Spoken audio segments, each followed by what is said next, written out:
You're listening to America's Web Radio on the AmericasBroadcastNetwork.com. Thank you for listening. Take them up. Put them down. Put them down. Stay in step. Stay in step. Sounding good. Sounding good. Lifting up. Okay, that can only mean one thing. It's time for David's Pick on America's Web Radio. And we like to start off with a cadence call, and that's exactly what we're doing. We all know that everybody that's gone through basic or AIT or anything else, active duty, whatever, knows about cadence calls. And today we're honored to have Jim Davis, a Vietnam veteran, in with us, and particularly honored after yesterday's veteran story with Pete Mecca. If you haven't, is it downloaded? Okay, if you didn't hear it yesterday, may I highly suggest that you go to our website, go to a veteran story, and listen to Pete's show yesterday. It was quite inspiring, and as we do at America's Web Radio, we always salute our veterans. And at this time, because of my best friend, we started this about 3 months ago, was hit with Agent Orange, and he's been battling cancer almost since he returned from Nam, but he's doing well. Talked to him, and he had a tumor on his tongue removed, and they didn't think he'd be able to talk again, but he is talking and doing quite well. So we started a thing back then that just a moment of silence, do with it as you like, but we wanted to take a moment of silence just to remember all of our past, present, and future military folks, and particularly our veterans. And Jim's going to talk about one of his friends that made the ultimate sacrifice, but I was corresponding with my son that's a major in the Air Force, and we were kidding about the fact, that it was Veterans Day, and that it was father, son, and brother.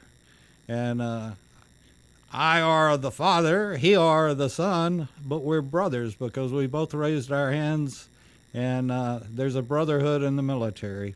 So with that being said, if you'll bow your head or whatever you do, and just think about our great nation and the fact that we have such a wonderful Army, Navy, Coast Guard, Marines, Air Force, and the veterans from all of the branches that have raised their hand to defend our freedom.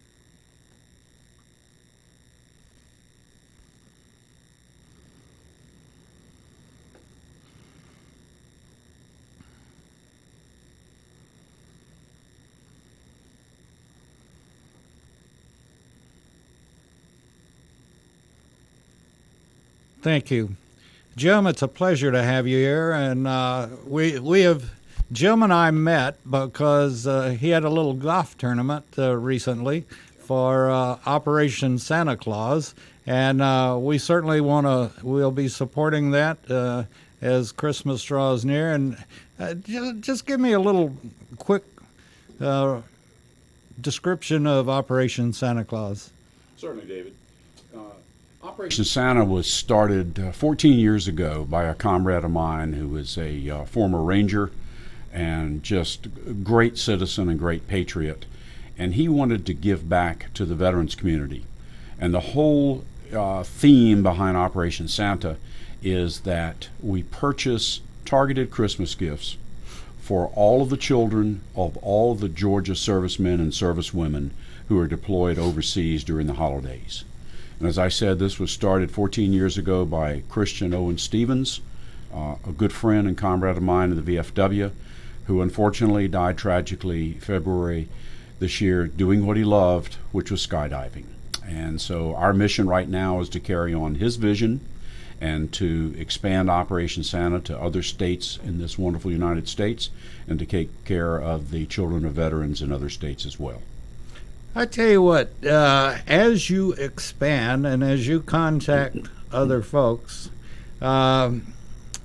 you can tell them that we will be pushing whatever state it is that signs up, and whoever you enlist into the operation, we'll be glad to, if they have a fundraiser or if they do this or do that, if they'll let us know, we'll promote it, and we're listened to from coast to coast and around the world, as a matter of fact. So we'll be glad to do that for Operation Santa. That'd be great, because you ran a promo for us, and I'm sure that helped, because we had 143 golfers and max is 144.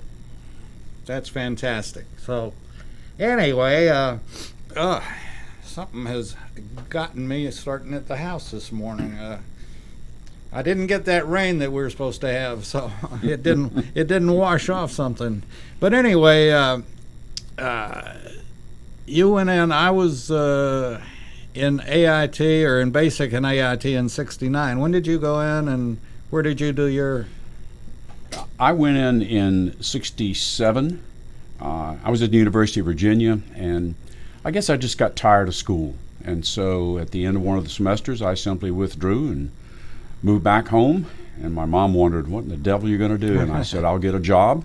But that decision was taken away from me, because 2 days after I returned home, I got my draft notice. And, greetings from your local citizens. And my dad at that time was active duty. He ended up spending 28 and a half years in.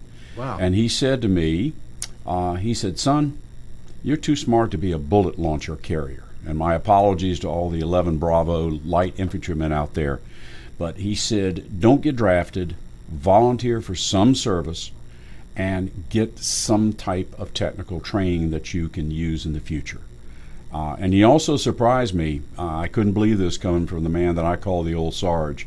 He said he had already had one deployment to Vietnam, and he said, it's not good over there. If you'd like to go to Canada, you have my blessing. And you could have knocked me over with a feather. Wow. David. I'm really. But I ended up enlisting in the Army, and because of my computer background at the University of Virginia, I ended up going into computers in the Army, and then I was able to leverage that into a long career in the high-tech industry in the United States. And I served 15 months in Vietnam.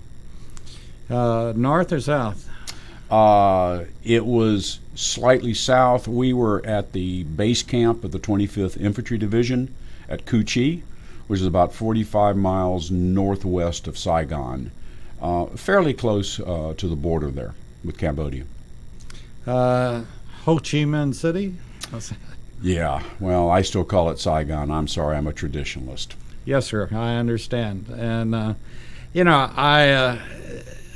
I'll just stop it in this part of the show and mention that we always do, basically, and there is a reason for it, but I have all the respect in the world and want to give a shout out to every dust-off pilot that flew in Nam, and they were amazing. And as a veteran, I would imagine they're amazing today, no matter what they're doing.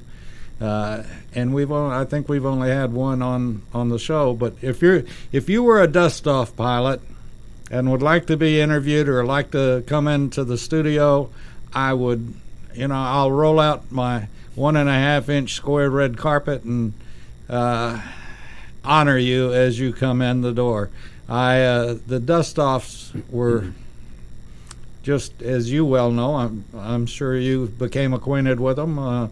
They did jobs that nobody else would do. And I also go one step further, and that is the folks that were conscientious objectors that wound up going to Nam. And I, quite frankly, in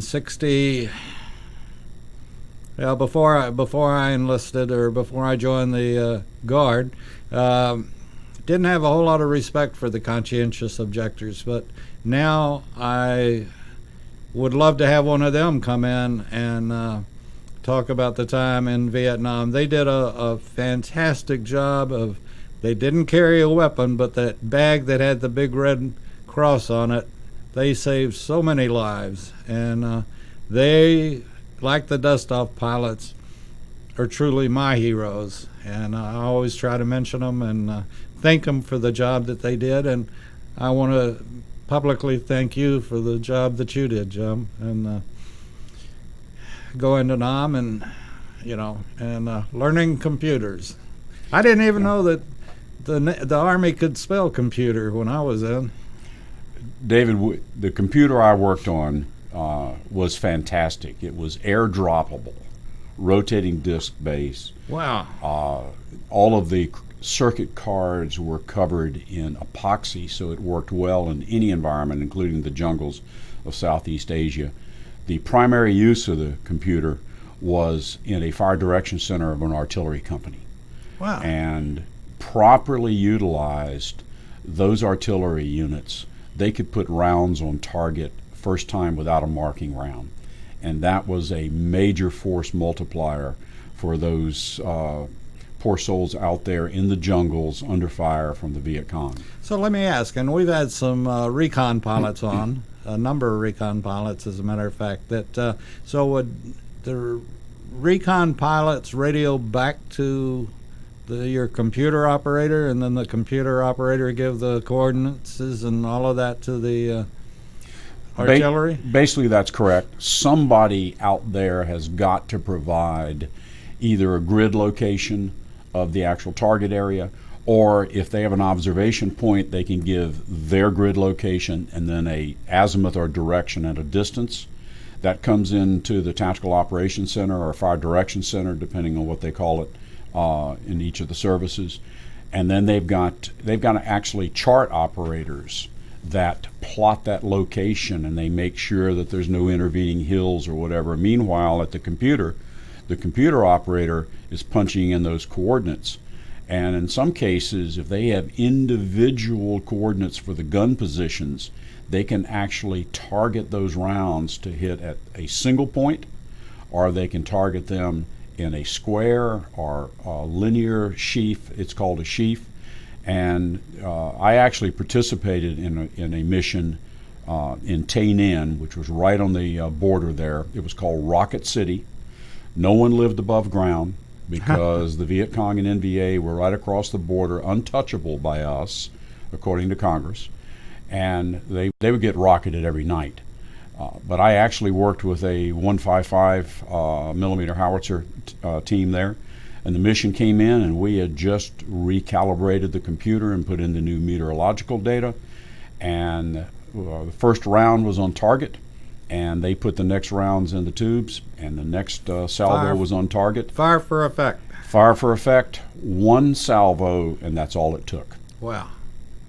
Okay, with that, did you all, and the computer that you're talking about, did you all work with the Navy that was launching rockets as well, and the Air Force? Did any of that? Was there any mixing of the branches? Not while I was there personally. We actually did have programs for the computer for naval gunfire, including at one time a 16-inch program for the big battleships. Wow. But being inland, we never got a chance to do anything like that. I can't remember who it was, but they were describing a 16-inch round sounding and looking like a school bus going by overhead. I've heard it described as a Volkswagen moving through the air. Yeah. Did not want to be on the receiving end of that. No. But it's and there's another thing, two things that I want to bring up, and excuse me for hogging the conversation. It's not really meant to be, but one is that we support the Georgia Military Veterans Hall of Fame. Very good. And Rick White does just an absolutely fantastic job, and it would be a heck of a race trying to find somebody nicer than Rick White. He is just quite an individual. Colonel Rick White, I might add. And I have not met his son, but I understand his son is in the military as well, and runs a very close second to being as nice as his father. And so I want to put a shout out to both Rick and his son, and thank them for their service. And Rick has become a good friend, and I really appreciate it. So if you haven't been to the Georgia Military Veterans Hall of Fame, it's downtown in the Floyd Building, directly across the street from the Capitol. And they've got a pretty good little restaurant in there, too, so you can make it a day tour and eat lunch and have a smile on your face when you come out. It's a nice, and you'll learn something. In fact, you'll learn a lot, and it's a great thing to do. And they're basically the sponsor for the show, and we appreciate their support and all the things, many things that Rick does for us. The other thing is they have their induction service, inductee service, normally November the 7th, which is obviously come and gone, but they had to put it off. It will still be in Columbus, Georgia. They haven't named a date yet, but as soon as they do, we'll be announcing that. And again, our final word on it is that we salute all of our veterans. Yesterday was great. There was a lot of celebrating and a lot of people showing their respect for veterans, and I thought it was a super day. David, I'll echo your comments about the Hall of Fame. In fact, I've been privileged and honored to attend 3 of those induction ceremonies. Mm-hmm. Well, let me ask you. Rick told me that when I go to one that I had to bring my own box of Kleenex. Did you take your own box of Kleenex? Yes. Warriors do cry. Real men do cry. Yes, it is a very moving experience. You're surrounded by real warriors, the family of those that have made the ultimate sacrifice, and a lot of patriots. And I look forward to going this year, if possible, assuming that there are some restrictions due to COVID. And I believe you wanted to mention a friend of yours. Indeed. When I was in grade school in Virginia Beach, Virginia, I had a friend we called Jeevers. James Clinton Ward was his name. He was the son of a Navy admiral. He was all-American kid, athletic, boyish, charm, had dimples and grins. All the girls loved him. Eagle Scout. He was everything that a young man would want to be. Then I lost touch with him because his father was transferred. Saw him briefly during the Cuban Missile Crisis because his dad was down in Guantanamo and they brought all the families back. And then I lost touch with him again. And then the last word I got on him was when I was in Vietnam, my mother sent me a clipping that he had been killed in action in Vietnam. He had, darn his hide, he had dropped out of, I believe, Washington and Lee University, joined the Marine Corps as an enlisted man, gone to Vietnam. He was a squad leader. He had already won the Bronze Star with V device, and his unit was caught in a NVA ambush, and one of his members was out in the killing zone, and he got hit. And so Jeevers runs out, picks him up, puts him on his shoulders, carries him back, and just as he's putting him down to safety, according to the citation, the NVA machine gunner saw him, traversed over, and just basically cut him in two. But he won the Silver Star. The Navy Cross for that, deservedly so. So he is a true hero. Thank you for remembering him. And,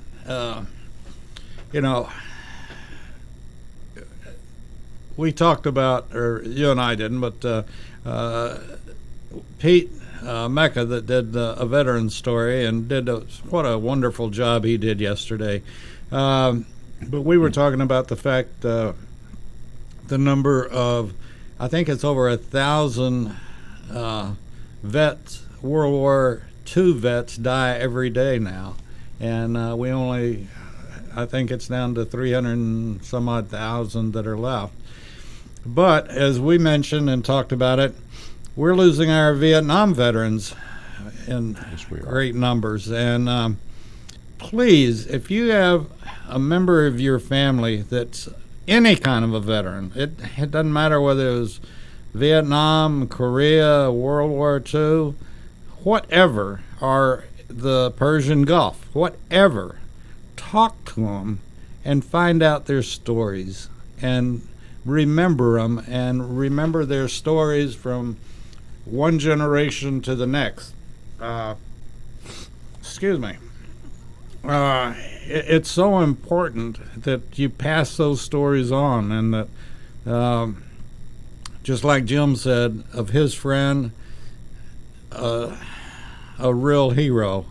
And we have to remember our real heroes, and not just today, but for many years to come.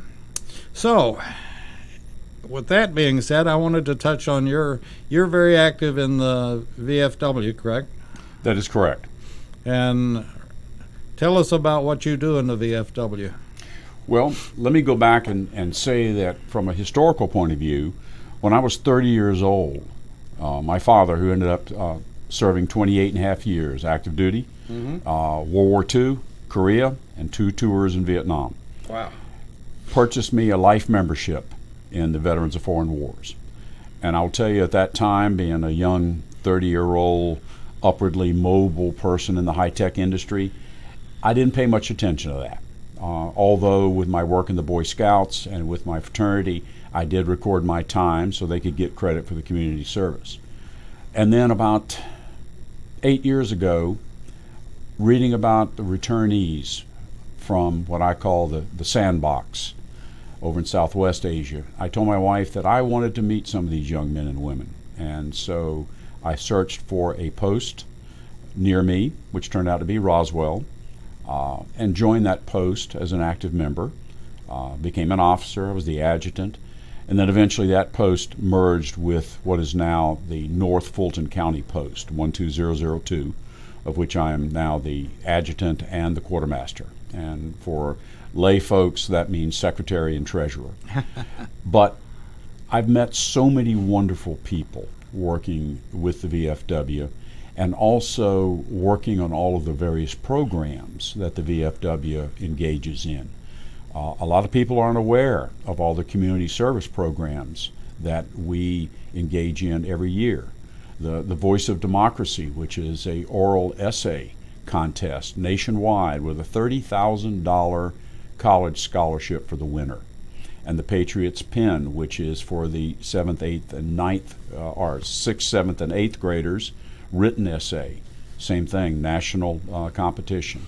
We also recognize first responders of the year, teachers of the year in 3 categories. So is there a radio category? I'm teasing. You know, I met with the National Commander-in-Chief yesterday, and I will ask him. No. I've got his email address. I will pose that to him, David. No, I'm just teasing you. I'm full of it. That's okay. Teasing is all right. But I've met so many wonderful people with the VFW and outside of the VFW in doing our fundraiser. It's replaced those things in my life that I had when I was active with the Boy Scouts, and then when I was very active with my college fraternity in leadership training. And now I get to give back to my community and to my country. So it's been a wonderful experience, and I'm looking forward to hopefully another 10 years or so of it.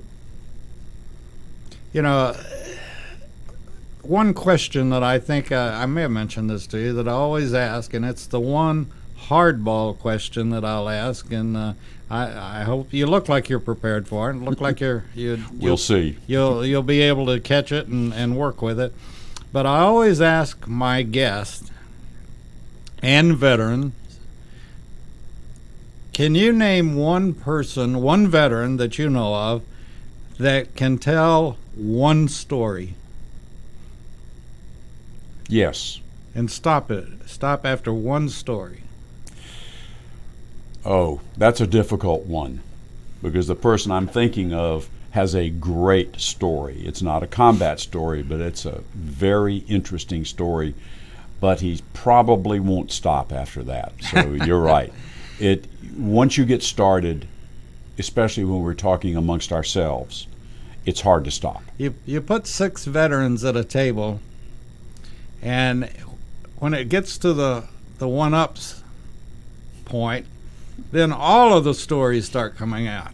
But I've never met a veteran or sat at a table with a group of veterans that one veteran had only one story to tell. They all have multiple stories, and most of them, as time goes on, they just get better and better. And this is something that I wish every family, every young kid, everybody could listen to, and that's the veterans. Just like Pete Mecca has the show called A Veteran's Story. And I also mentioned too, and please back me up on this, today's military is absolutely fantastic. Just like yourself, and I don't want to say this loudly, but it goes back a few years ago, but just like yourself, you went in computers and then made a career out of it. Right. And the military today offers so much to the high school graduate or college graduate, and it can be man or woman, whatever. But please, if you're a grandparent listening or a parent listening to the show and your son or daughter is not at home, when they start to graduate, if they don't have a decision on what they want to do, please have them look at the military. And it doesn't matter which branch. They all have fantastic opportunities. Obviously, the Navy and the Coast Guard, if they're into boating and water and so forth, yeah, it couldn't be better. Flying, obviously, the U.S. Air Force you can't beat. And they've got, my son's not a pilot, but he is a major now in the Air Force, and things that happen, we feel like he probably had his finger. He's in intel, and he loves it, absolutely loves it. He and his wife have traveled the world on your tax dollar. And by the way, they told me to thank you and pay a little bit more in the future. But anyway, no, it's been absolutely extraordinary. And so that's my spill. David, you're right. The military experience is unlike anything in the world. And I have to say that in the past, especially during my time working with my National College fraternity, I recommended to several young men, especially during the times when there weren't a whole lot of jobs available and the economy was down, that they consider a career, or at least a short career in the military, because they had a college degree. In this case, it was from Georgia Tech, and so they had a technical degree. They give out degrees there? Oh, yes, but only to the best of students, David. Oh. Okay. Well, I went to the other tech, Texas Tech, so... Well, it's a good school, too. All right. Yeah, you have my admiration on that. And quite a few of them went in.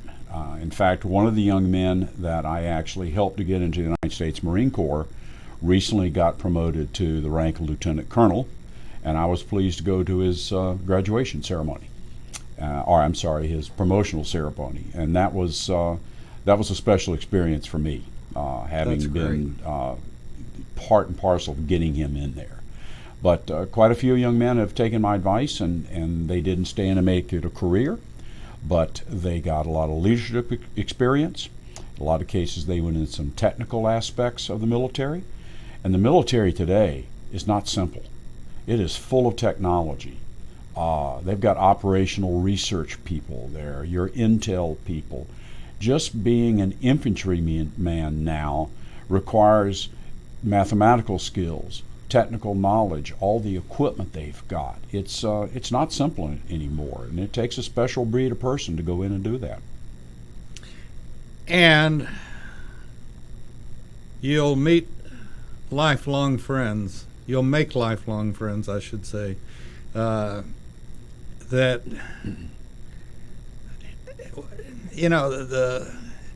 the Marines used to have, be the best you can be, or whatever, is an ad, I believe. But I put that across the board now. All branches are the best. We are the best in the world. we can respond faster, do more good than any other military in the world. Right. We, and you know the rest of the story, but we have our stuff together. The military has its stuff together. And you know, you were a lot smarter than me, and as you were going through basic and stuff, and I even have flashbacks now of, you know, when we were going through basic and AIT, what in the world are we doing this for? You know, did you ever why this doesn't make any? And I have flashbacks now, you know, I'll be doing something and it dawns on, now I know why they did it. You know, I finally, you know, 50 years later figured it out. And the military is just, I can't say enough about them. They have so much experience. They know how to turn a boy into a man. I guess they turn girls into women. But I can't say enough about the military. David, some of my best memories of my relatively short military service were of basic training. Mm-hmm. And this was in 1970. And I like to tell people that I went through basic training with the salt of the earth. Most of the people in my platoon of 40 people were draftees. There were 2 of us that had enlisted.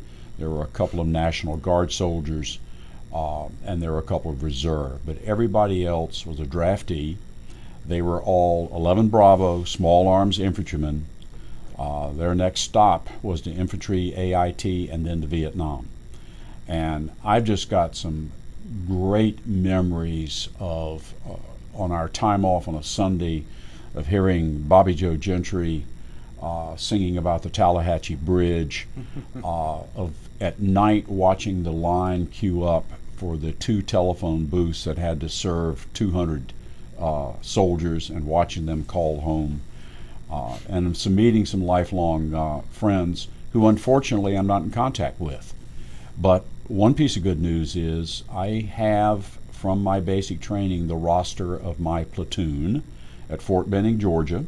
We were C31, Charging Charlie was our company in Sand Hill, and none of those names are on the Vietnam Memorial Wall.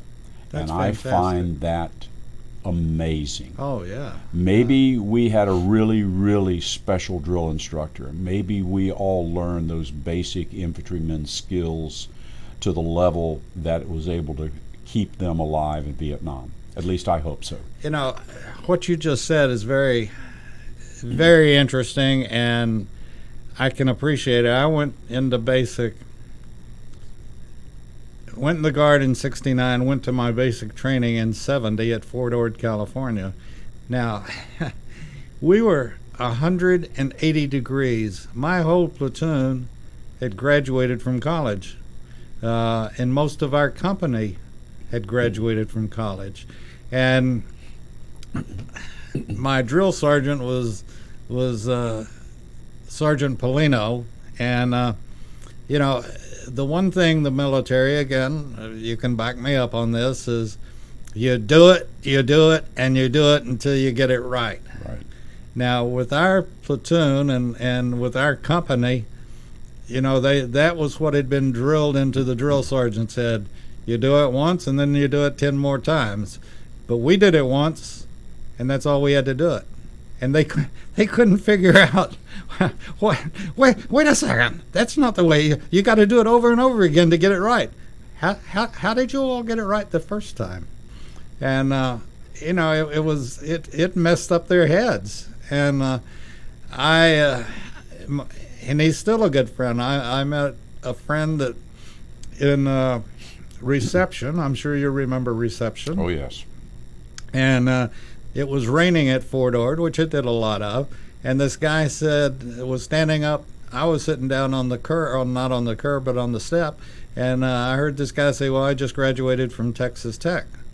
And that was like hearing my mother's voice or something, right. You know. And Dan Kreider, we've been best friends since January of 1970. And we talk at least once a week, if not more, about what's going on in or politically and this and that and whatever. But you make those kind of friends. And the other thing is, there are very few places that a veteran walks into that he can't spot another veteran. I don't know if it's the smell, the look, or what it is, but you can always identify another veteran. They stand out like sore thumbs or something, I guess. But Yes. if you're in a situation at airport or wherever, and you see someone wearing a cap that served on this ship or that ship or whatever, or any sign that he's a veteran, buy him a meal, buy him a whatever, and say thank you. Same way with first responders.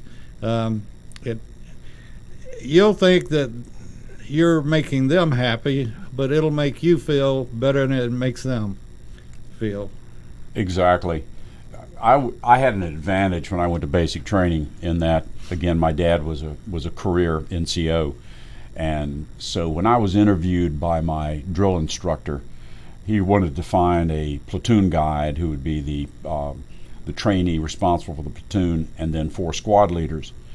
And so he had me stand at attention, and he had me do lots of push-ups, and then he said, "Where did you learn to stand at attention like that?"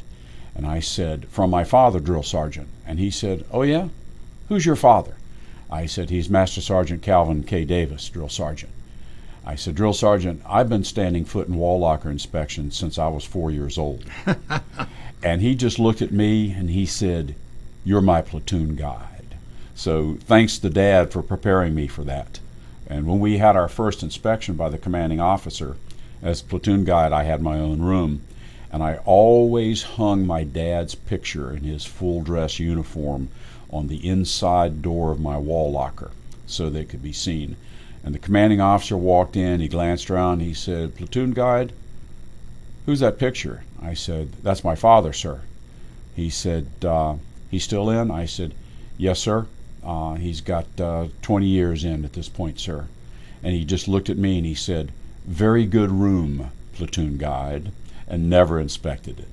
So that's, and another anecdote I'll have to have a shout out, I hope he's still alive, to Sherby J. Williams, one of the finest young men I've ever known.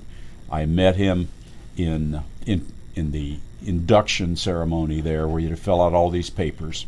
Sherby had a little problem keeping up with the instructor up front, who was telling us where to put everything in all these blocks on these large pieces of paper. And so Sherby became my friend. Later on in bayonet training, Sherby was having a problem with what the drill instructor said to us. Because he said that if your bayonet gets stuck in Charlie, the name for Victor Charlie, the Viet Cong, that you're going to fire one round and then you're going to withdraw sharply to the rear. Any questions? Sherby raised his hands. He was always asking questions. The drill instructor said, "What is it, Williams?" And he said, Sergeant, he never could get the difference between enlisted and officers, and they had stopped trying. He said, "You said if our bayonet gets stuck, we're going to fire one round and then withdraw sharply." He said, "That's right, Williams. And you're going to yell. What's the problem?" Well, Sherby asked that question 2 or 3 times, and finally he said, "Sergeant, it seems to me that if I got one more round to fire, there ain't going to be no bayonet fighting." And I have a shadow box with an M14 bayonet and a stripper clip of ammunition and a plaque that says, "If I got one more round, there ain't going to be no bayonet fighting. Sherby J. Williams, Fort Benning, Georgia, September 1970. That's neat. Oh yeah, bayonet training. And you always run up, stick it in the dummy, and yell. It's easy in training. I thank the Lord I never had to put it in practice. Yeah. I would not. I was telling a friend of mine yesterday, and it's like I said, can a vet tell one story? And we had a football player in our platoon from Michigan, and he was a big boy. I mean, real big boy. And I don't know. Well, everybody, I guess, back then, you'd have a day that they'd say, well, we're going to the clinic and you're going to get your travel shots. Right. And we would march over, and I will give them credit. We never had to double time back. It was a slow march or a slow walk back to our barracks. But anyway, I'd never seen them before and never even really heard of them. But the air shots. Yes. Yeah. And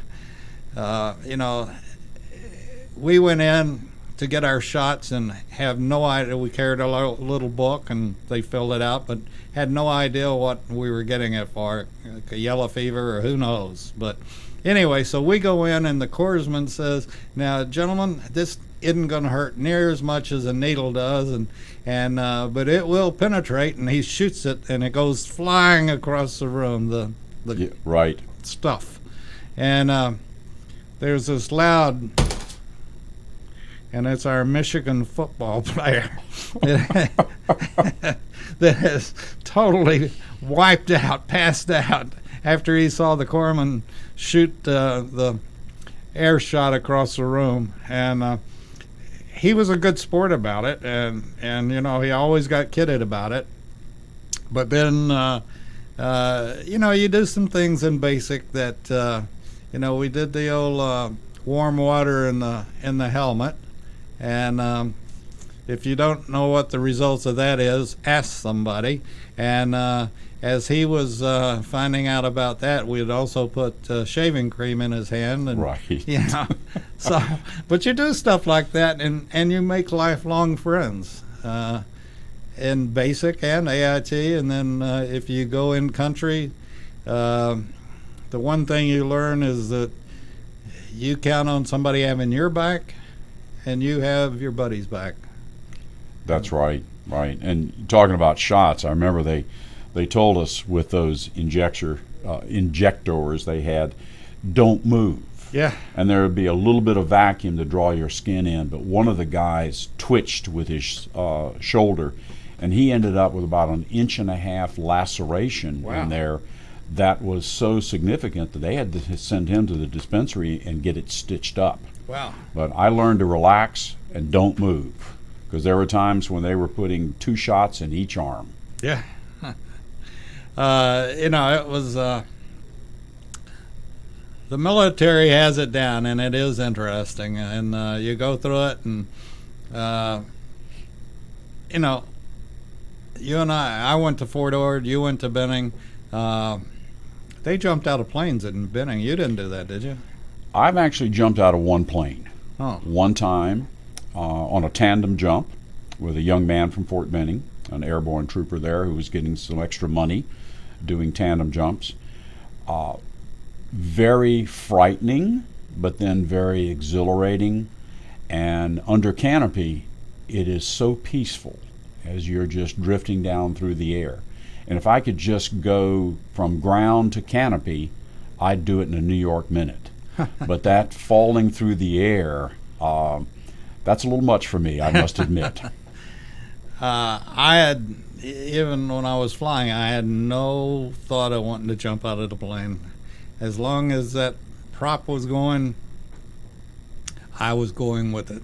And but back to our military service, your military service in Nam. Did you say you've been back, or?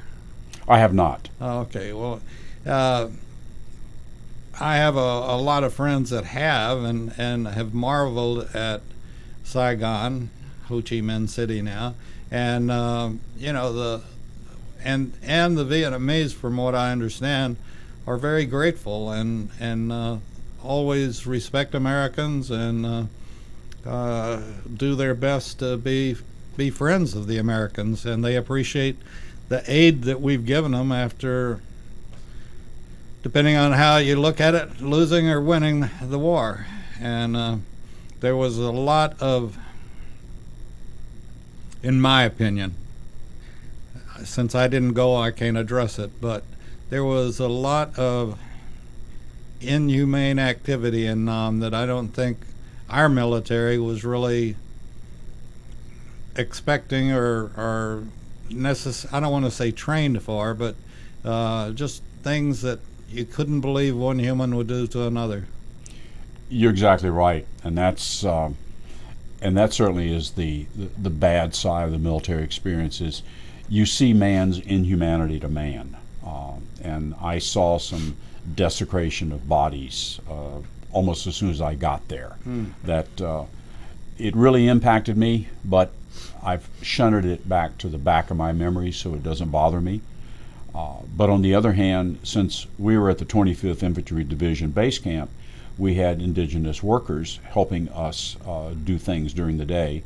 And we had young women and older women there who came in and did our washing and swept out our hooch. So I had a Mama San who was the greatest thing in the world. She was like a mother to me. If I forgot to lock up my foot locker and wall locker and went to sleep at night, she would come in the morning and she would shake her finger at me and she would say, "Sergeant number 10,000." And she would make me get up and lock everything up because she wanted to protect me.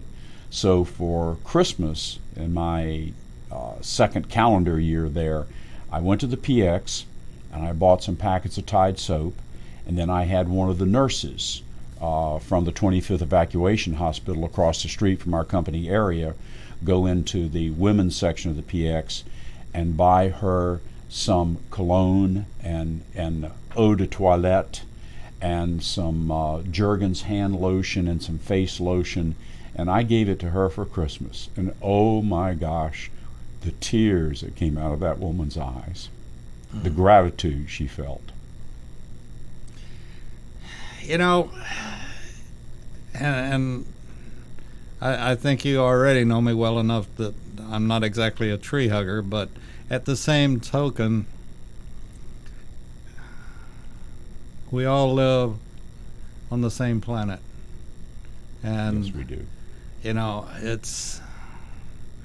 and we all as family have one thing in mind, and that's our family and taking care of them and giving them better than what we had. And I know what it is to lose a family, and you know, it's the story's just like you told about the Mama San.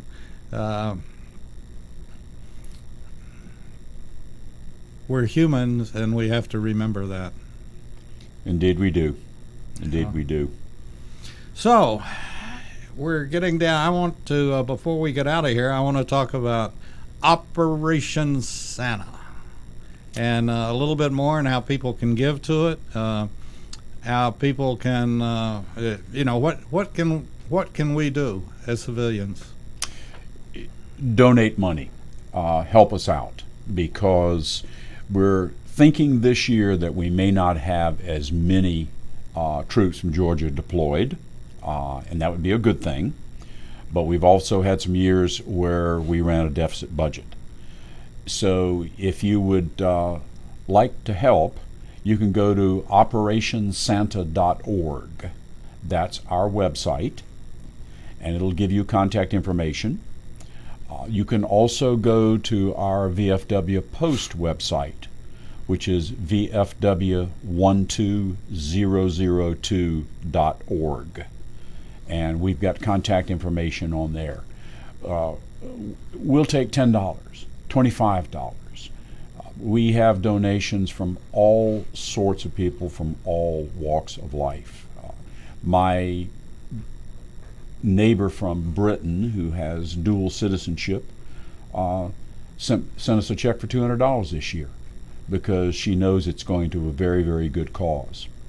And we have gotten emails and telephone calls from the stay behind spouses of some of the deployed troops who say just how wonderful it was to receive that nice present that they wanted to get for their child or their children but could not afford to. So do you actually give the present, or do you give the family money? What we do is we send out an Excel spreadsheet to either the unit chaplain or to the coordinator or leader of the family readiness group of each of these units. And on that spreadsheet, they put the sex of the child, the age of the child, and the name of the sponsor or family member or guardian that's taking care of the child, and then what that child would like. They either describe a general gift, or nowadays they can go to Amazon, they can find the actual item, copy the URL, and paste it into the spreadsheet. We get that spreadsheet back, and then we go online with Amazon. We used to shop at Toys R Us, but obviously that's not an option anymore. So now we go on at Amazon and we purchase all those gifts.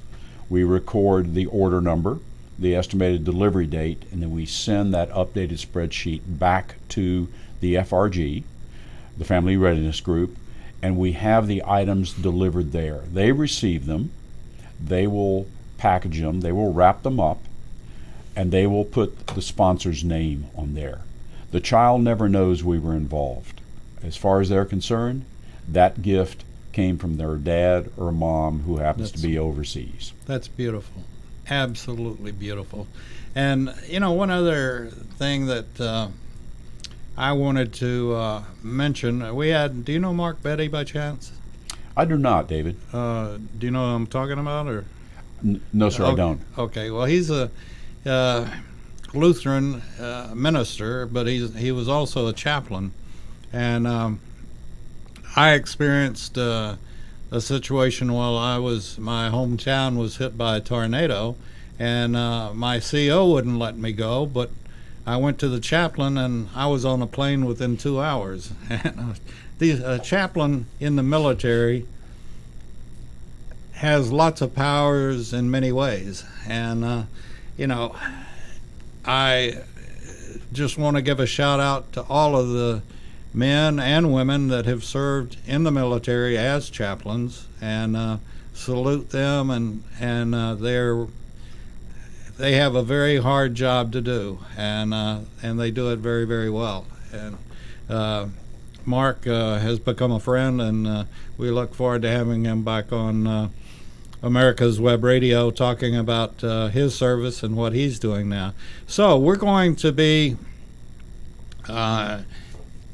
in the very near future, we'll be supporting Operation Santa Claus, and doing more and more to promote it and getting people to support it, and send their donations, and we'll tell you where. And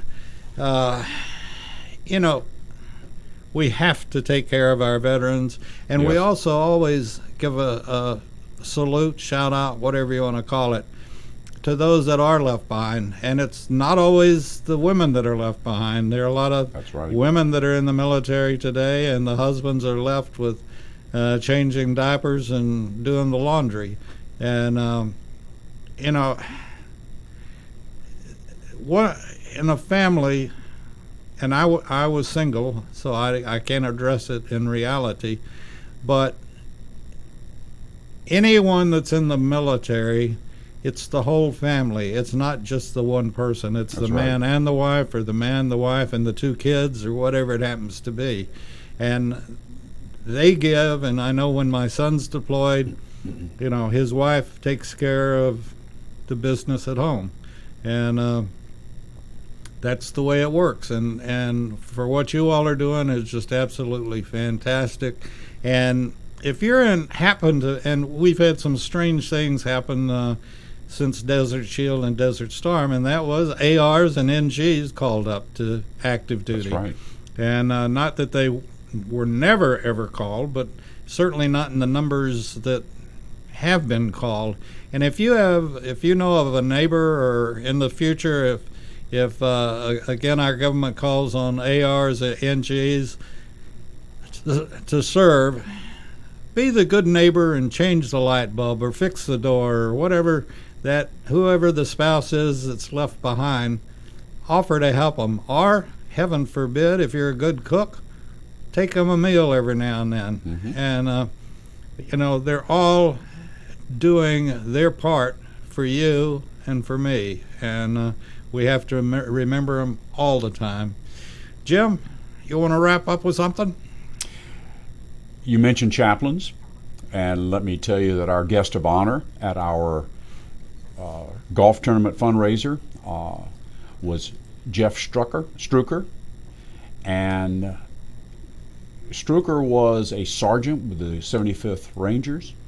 He was in Mogadishu, and he took part in that terrible operation there that caused so many casualties.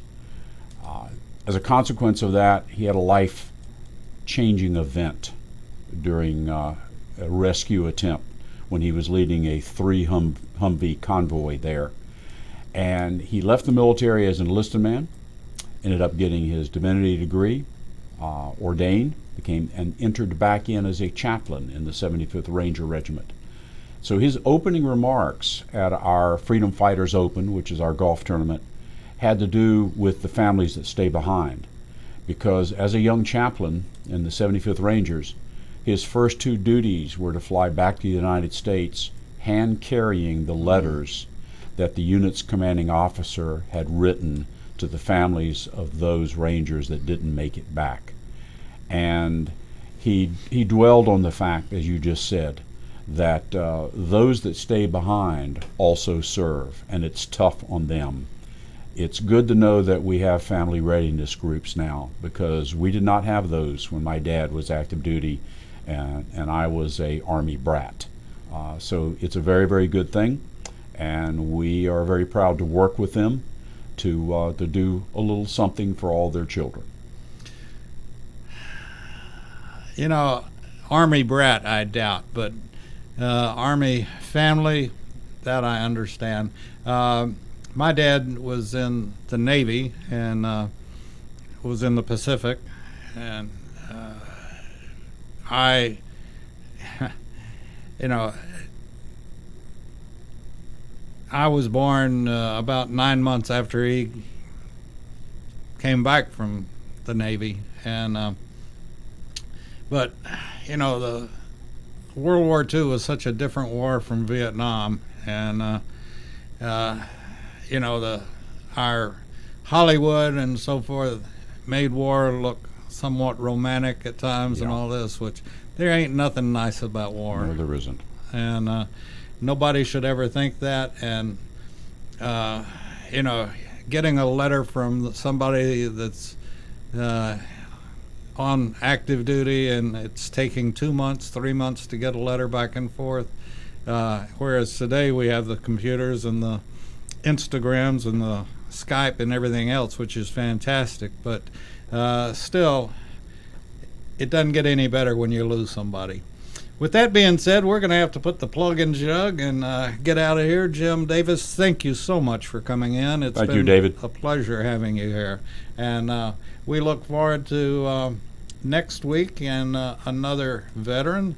And Jim, you're always welcome to come back anytime. I'd love to. Thank you, David. Great. You're listening to America's Web Radio on the AmericasBroadcastNetwork.com. Thank you for listening. If your health insurance premium is more than your mortgage, Ellen Deal with Ideal Solutions is here to help. Whether you're a small business owner, individual, family, or baby boomer, email maga45cag@gmail.com and I'll respond with 3 easy questions to help you determine if you can get away from Obamacare. As a